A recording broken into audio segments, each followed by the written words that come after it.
Welcome to a special Golden Week edition of Welcome to Japan. If you're listening to this right now, I hope you have a comfortable drink in hand and you're enjoying a beautifully relaxing day off. Today, we are going to do something a little different. We are demystifying the massive, sometimes incredibly overwhelming map of Tokyo. You know, Tokyo isn't just one monolithic city. It's actually a collection of completely distinct neighborhoods, each operating with its own unique personality, culture, and rhythm. Instead of staring at a confusing, intertwined subway map trying to figure out distances, you just need to figure out your travel vibe. And that's exactly what we'll do over the next 25 minutes. Sit back, relax, and let's take a virtual stroll through Tokyo. If you have ever looked at the official Tokyo subway map, you know exactly what I mean by overwhelming. It looks like a bowl of brightly colored spaghetti. Most first-time visitors look at that map and experience an immediate sense of panic. Where do you even start? Guidebooks don't help much either. They just throw lists of must-see shrines, towering skyscrapers, and trendy cafes at you without explaining how they all fit together. The reality is that Tokyo is comprised of 23 special wards, but practically speaking, it's a massive cluster of distinct towns that grew until their borders touched. Trying to see everything is the fastest way to ruin your vacation. You'll spend all your time stressed out on crowded trains. Instead, you need a filter. You need a way to cut through the noise and only focus on the areas that actually resonate with who you are. The secret to a stress-free Tokyo trip is to completely ignore the geography at first and focus entirely on the vibe. Think about what a perfect afternoon looks like to you. Are you sipping matcha in a quiet, historic garden? Are you browsing high-end boutiques with perfect customer service? Or are you hunting for vintage anime figures in a neon-lit arcade? We have categorized the entire city into 6 distinct vibes. If you can identify which of these 6 categories sounds the most appealing to you, your itinerary practically builds itself. You won't waste time visiting areas that don't match your interests just because a guidebook said it was popular.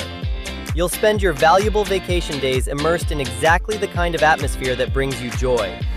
Let's break down these 6 vibes one by one. Before we dive into the specific vibes, let's take a look at our custom Tokyo vibe map. We designed this to give you a clear, macroscopic understanding of the city without overwhelming you with every single station. Right in the dead center, you have the massive green expanse of the Imperial Palace. Everything revolves around this. Circling that center is the famous Yamanote train line, the green circle connecting major hubs like Shinjuku, Shibuya, and Tokyo Station. Generally speaking, the east side of the city towards the Sumida River holds the older, traditional, and historic neighborhoods. The west side holds the newer, trendy, youth-focused hubs. And the southeast down by Tokyo Bay is the hyper-modern, spacious, reclaimed land.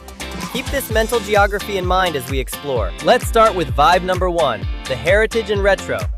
This is for those of you who want to experience the soul of old Edo and that nostalgic mid-century Showa-era charm. If you close your eyes and picture Japan and you see wooden temples, wafting incense, narrow cobblestone alleys, and traditional street food stalls, this is your zone. Geographically, you'll be spending your time in the eastern and northern parts of central Tokyo. This area is incredibly photogenic and operates at a slightly slower, more traditional pace than the business districts. You won't find towering glass skyscrapers here. Instead, you'll find artisan craft shops, ancient shrines, and local vendors who have been perfecting their recipes for generations. It is a warm, welcoming, and deeply cultural experience. The 2 heavyweights of the heritage vibe are Asakusa and Ueno. Asakusa is the undisputed king of traditional tourism in Tokyo. You walk through the giant red Kaminarimon Gate, stroll down the bustling Nakamise shopping street eating freshly baked melon pan, and end up at the stunning Sensoji Temple. It is touristy, yes, but it is an absolute must-see for the sheer scale and energy of the tradition preserved there. Just a short train ride away is Ueno. Ueno offers a fascinating contrast. On one side of the station, you have Ueno Park, a refined cultural hub packed with Japan's best national museums. On the other side, you have Ameyoko, a loud, chaotic, post-war black market turned open-air bazaar. It's rough, it's vibrant, and it's full of cheap, delicious street food. While Asakusa and Ueno are famous, If you want a truly relaxing, intimate heritage experience, you need to visit Yanesen. Yanesen is a portmanteau for 3 adjacent neighborhoods, Yanaka, Nezu, and Sendagi. Because this area miraculously survived the wartime bombings, it retains the authentic, winding street layout of old Tokyo. This is the place for a slow afternoon stroll. You'll walk past ancient, moss-covered temple walls, see stray cats sleeping in the sun, and find beautifully preserved wooden houses that young creatives have carefully converted into boutique coffee shops and galleries. Make sure to walk down the Yanaka-Ginza shopping street right before sunset. Buying a hot, freshly fried croquette from a local butcher while watching the sun go down over the stairs is a quintessential Tokyo memory. Let's shift gears completely to vibe number 2, the luxury and refined. If you appreciate the finer things in life, impeccable design, world-class culinary experiences, and the legendary Japanese concept of omotenashi, or supreme hospitality, this is where you belong. These districts offer a premium, highly polished, adult-oriented atmosphere. The streets are impeccably clean, the architecture is stunningly modern, and everyone is dressed to impress. You don't even have to spend money to enjoy this vibe. Simply walking through these neighborhoods, observing the high-end window displays, and taking in the sophisticated ambiance is an experience in itself. This is Tokyo at its most elegant and economically powerful. The absolute core of the luxury vibe is, of course, Ginza. Ginza is to Tokyo what Fifth Avenue is to New York, or the Champs-Élysées is to Paris. It boasts some of the most expensive real estate in the world, and every major global luxury brand has a flagship store here, often housed in breathtaking, custom-designed architectural masterpieces. But the true magic of Ginza happens on weekends. The city completely shuts down the main avenue to car traffic, creating what they call a hokoten, or pedestrian paradise.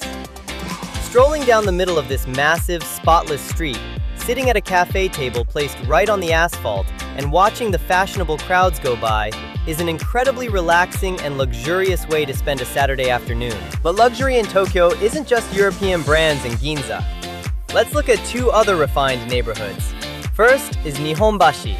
This is the historic financial district, and it offers a very unique heritage luxury. Here, traditional Japanese craftsmanship meets modern finance. It's the best place in the city to buy high-end Japanese knives, premium matcha tea, and dine at traditional restaurants that have been serving the same exquisite dishes for 300 years. On the other side of the city, you have Omotesando. If Ginza is classic wealth, Omotesando is modern, fashion-forward luxury. It's a gorgeous, tree-lined, sloping avenue filled with avant-garde architecture and sophisticated hidden cafes. It feels very European, very stylish, and perfectly curated. Now for something completely different. Vibe number 3. The pop culture and tech.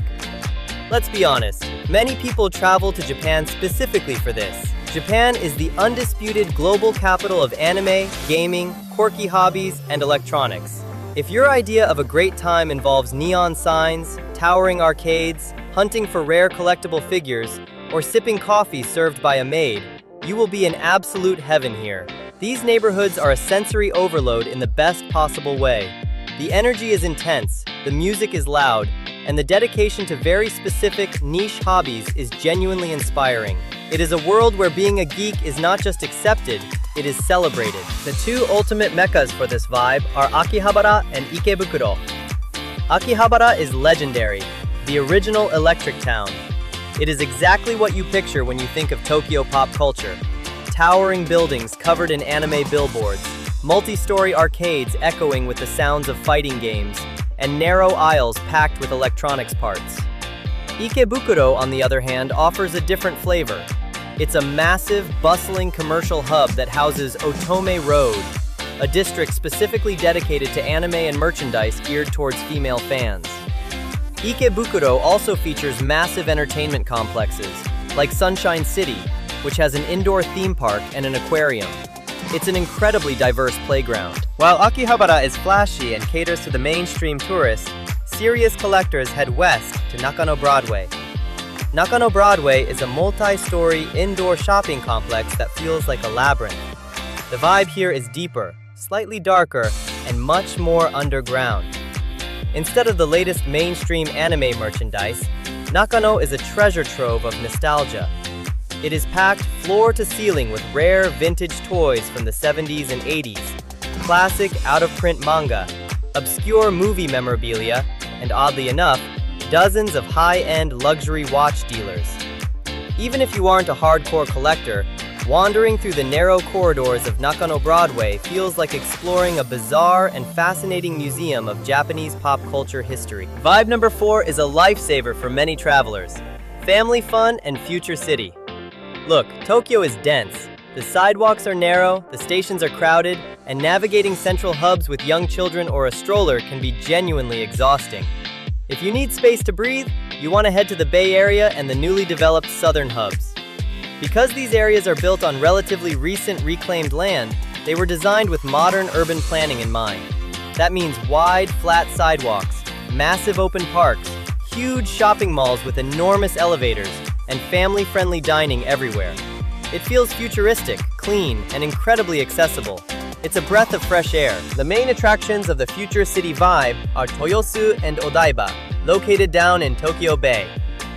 Toyosu is rapidly developing.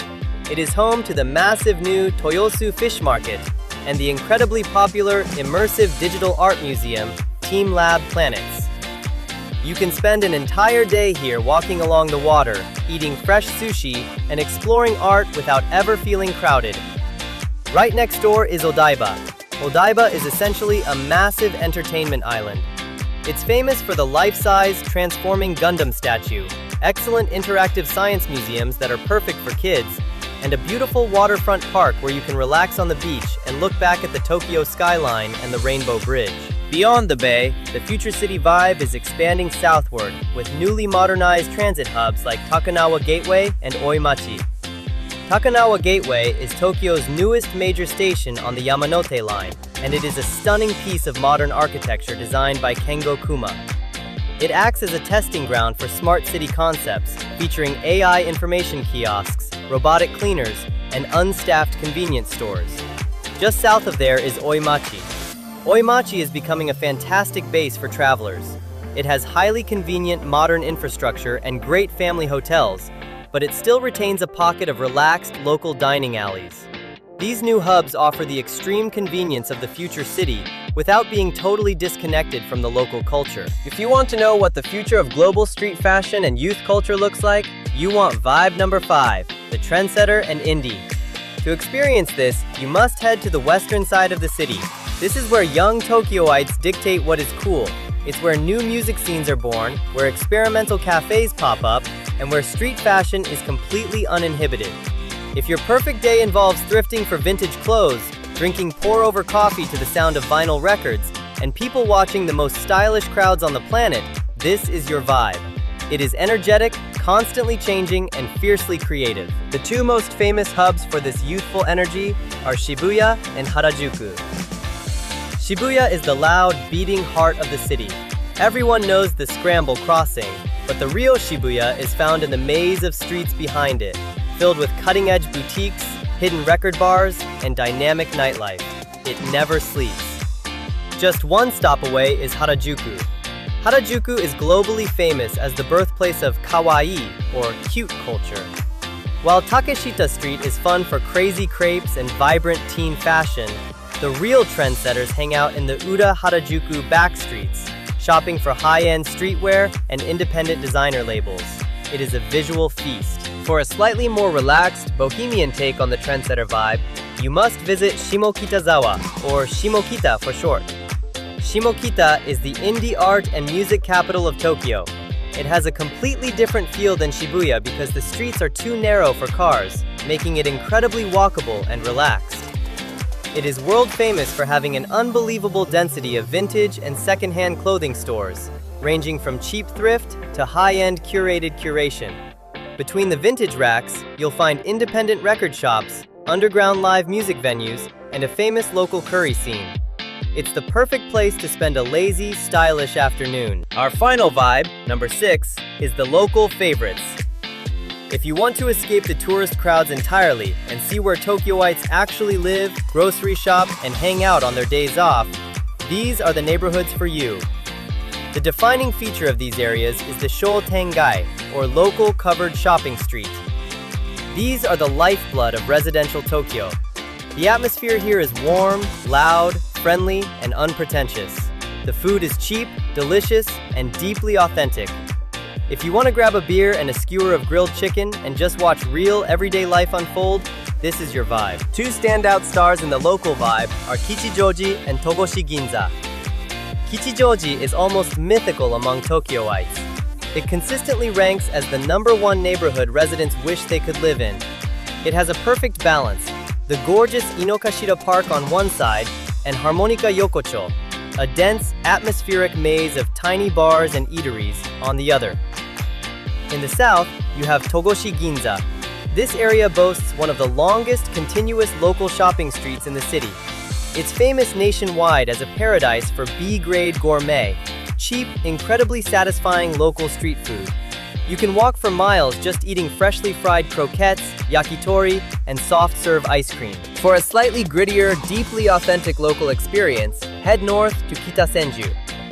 Kitasenju was traditionally a working-class hub, and it has retained an incredibly unpretentious retro charm while becoming increasingly popular with young professionals looking for affordable rent. This neighborhood is famous for two things: classic public bathhouses, or sento, and an incredible network of hidden izakayas, Japanese pubs. You can soak in a hot bath favored by locals for decades, and then walk around the corner to drink cheap beer and eat world-class sashimi in an alleyway pub where the menus are handwritten on the wall. It is the real deal. So, we've explored the heritage, the luxury, the tech, the future, the trends, and the local life. Take a sip of your drink and think about it. Which vibe resonated with you the most? Are you planning to spend your days hunting for vintage records in Shimokita or dining on sushi in Ginza? If you still aren't sure, don't worry. We've built an interactive Tokyo vibe quiz on our website, welcometojapan.jp. Just answer a few fun questions about your ideal afternoon, and the quiz will automatically calculate your perfect Tokyo neighborhood match. You can find the link right down in the video description. Now that you know where you want to go, let's talk about how to get there smoothly. I have 3 crucial travel hacks for navigating Tokyo in 2026. Hack number 1. The IC cards are back. If you researched Japan a few years ago, you might have heard about a massive shortage of Suica and Pasmo transit cards due to a chip shortage. Good news, that is completely over. You can buy physical cards at any station. But the best hack is to add a digital Suica to your Apple or Google Wallet before you even board your flight to Japan. You can load it with your foreign credit card, and the moment you land, you just tap your phone at the ticket gates. It is seamless magic. Hack number 2 is about timing. Tokyo's commuter rush hour is legendary, and getting caught in it with a backpack is a terrible way to start your vacation. The absolute danger zone is weekday mornings between 7:30 a.m. and 9 a.m. Trains are packed so tightly you literally cannot move your arms. The strategy here is simple: don't fight it. Plan to have a relaxing breakfast at a cafe near your hotel. Enjoy your coffee, read a book, and do not attempt to enter the train system until 9:30 a.m. By then, the commuters are at their desks, the trains are empty, and your journey will be completely stress-free. My final travel hack for 2026 is embracing the luggage-free life. Navigating crowded stairs and narrow streets with massive suitcases will drain your energy immediately.